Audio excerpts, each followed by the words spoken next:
দেশের কোটি কোটি মানুষ শ্রীরামের দর্শন করতে চাইছেন। তারা আর অপেক্ষা করতে পারছেন না, কারণ বহু বছর অপেক্ষার পর রাম মন্দিরের নির্মাণ হয়েছে।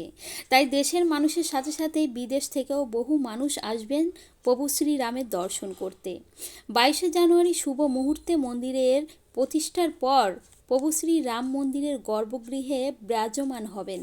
তারপরেই শ্রদ্ধানুদের জন্য মন্দিরের দরজা খুলে দেওয়া হবে। পূর্বজরা তাদের চোখের সামনে অনেক মন্দির ভাঙতে দেখেছেন। আমরা অত্যন্ত ভাগ্যবান যে এই জেনারেশনে আমরা রাম মন্দিরের নির্মাণ নিজের চোখে দেখতে পাচ্ছি। আপনি শুনলে অবাক হবেন, হিন্দুদের পাশাপাশি অনেক মুসলিম ভাইরাও আছে এই মন্দিরের নির্মাণে আমাদের সাহায্য করেছেন। 22শে জানুয়ারি 2024, যেখানে কোটি কোটি সনাতনীদের স্বপ্ন পূরণ হতে চলেছে, যেখানে জটায়ু তার বাহিনীদের সঙ্গে প্রবেশ করেছেন অযোধ্যাতে।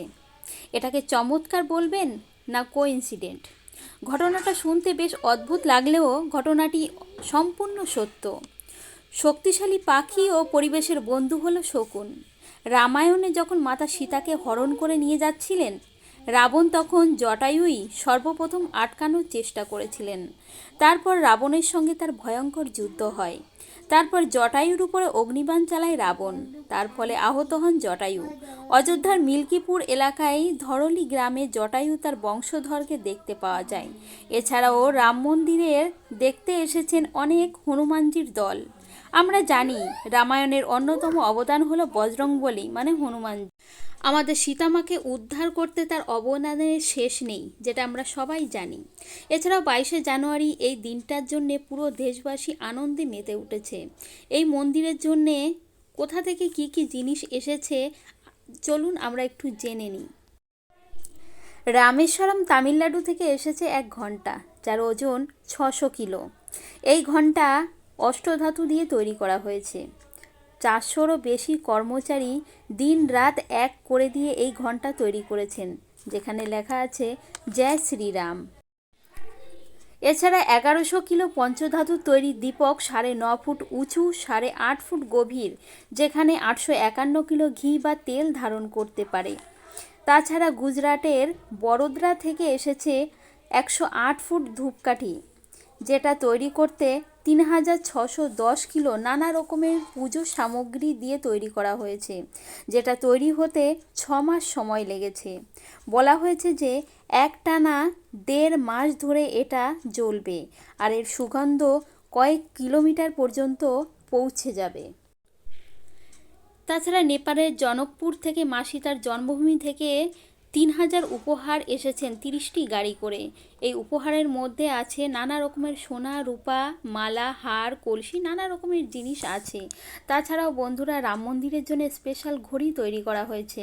লখনৌর একজন সবজি বিক্রেতা বিশেষ রূপে এমন একটি ঘড়ি ডিজাইন করেছেন যা একসাথে 8টি দেশের সময় দেখা যাবে। রাম মন্দিরের যত জিনিস এসেছে তা সবই খুবই বড়।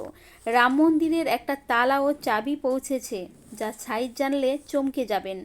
আলিগড়ের তালা তৈরিকারী সত্যপ্রকাশ শর্মা 10 ফুট লম্বা ও 4.6 ফুট চওড়া, 9.5 ইঞ্চি মোটা, 400 কেজি ওজনের তালা চাবি তৈরি করেছেন, যেটা রাম মন্দিরের উপহার হিসাবে দিয়েছেন। এছাড়াও সুরাটের একজন হীরা ব্যবসায়ী 5000 আমেরিকান হীরা এবং 2 কেজি চাঁদির সাহায্যে রাম মন্দিরের থিমে হার তৈরি করেছেন। 40 জন কারিগর 35 দিনে ডিজাইনটি সম্পূর্ণ করেছেন। এই হারটি রাম মন্দিরের উপহার স্বরূপ দেওয়া হয়েছে। তাছাড়া 500 কেজি ওজনের নাগারা আনা হয়েছে গুজরাট থেকে। গুজরাট থেকে মধ্যপ্রদেশ হয়ে অযোধ্যায় আনা হয়েছে। এই নাগারাটি সোনা রূপার কোটিং করা হয়েছে। 500 কেজি এই নাগারাতে লোহা এবং তামার উপয়োগ করা হয়েছে, যাতে নাগারাটিকে 100 বছর লাইফ দেওয়া যায়।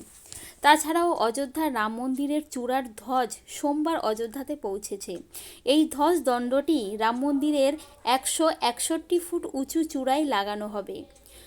44 ফুট উঁচু এই ধ্বজ দণ্ডটি মাটি থেকে 202 ফিট উচ্চতায় উড়বে।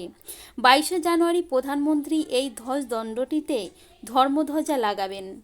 আমেদাবাদের আম্বিকা ইঞ্জিনিয়ার কোম্পানি 9 মাস ধরে এই ধ্বজদণ্ডটি তৈরি করেছেন। এছাড়াও শ্রীরামের ভক্তরা দেশ বিদেশ থেকে নানা রকম দ্রব্য সামগ্রী ও উপহার নিয়ে এসেছেন এই অযোধ্যার মন্দিরে। এই মন্দিরের প্রধান অতিথি হিসেবে থাকছেন শ্রী নরেন্দ্র মোদীজি আরও অনেকেই। তো বন্ধুরা, ভিডিওটা শেষ করার আগে আমি একটা কথাই বলবো, তোমরা যদি শ্রীরামের ভক্ত হয়ে থাকো তো কমেন্ট বক্সে অবশ্যই লিখবে জয় শ্রীরাম। আর ভিডিওটা ভালো লাগলে অবশ্যই লাইক কমেন্ট শেয়ার করবে। ধন্যবাদ।